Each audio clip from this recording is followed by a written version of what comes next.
வருஷம் அந்த மேகதாட்டு அணையை கட்டிவிட்டார்கள் என்றால் அதற்கப்புறம் அந்த குடித்த நீர் கூட நம்ம மிகப்பெரிய பற்றாக்குறை ஏற்பட்டுவிடும். 38 மாவட்டங்களில் 28 மாவட்டங்கள் காவிரியை நம்பிதான் இருக்கின்றன. தமிழ்நாட்டுக்குள்ள 420 கிலோமீட்டர் காவிரி நதி நீர் ஓடுகிறது. அப்படி என்றால் நமக்கு தான் அதிகமான உரிமை. மேகதாட்டுல புதுசாக அணை கட்டினாங்கன்னா அதுல 70 டிஎம்சி தண்ணீர் தேக்கி விட முடியும். அப்படி பார்த்தீங்கன்னா கொள்ளளவு 185 டிஎம்சி தண்ணீரை கர்நாடக அரசு தேக்கி வைத்து விட முடியும். நமக்கு வர வேண்டிய 177 டிஎம்சில ஒரு சொட்டு நீர் கூட தமிழ்நாட்டுக்கு வர முடியாது. காவிரி நீர் நம்முடைய தமிழ்நாட்டின் உயிர் நாடி. 38 மாவட்டங்களில் 28 மாவட்டங்கள் காவிரியை நம்பிதான் இருக்கின்றன.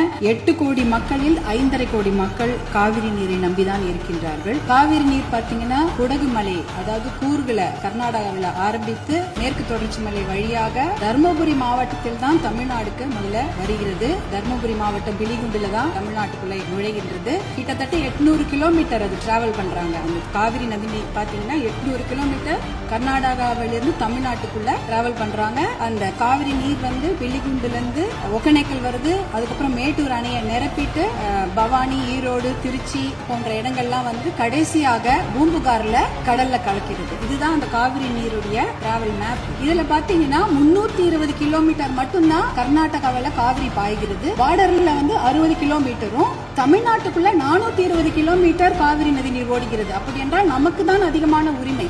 420 கிலோமீட்டர் தமிழ்நாட்டுல ஓடுது, மாநில எல்லையில 60 கிலோமீட்டர் ஓடுகிறது. i5 housing and properties. தேடுறதை விடுங்க, தேர்வு செய்யலாம் வாங்க. கால் 9962 557 557.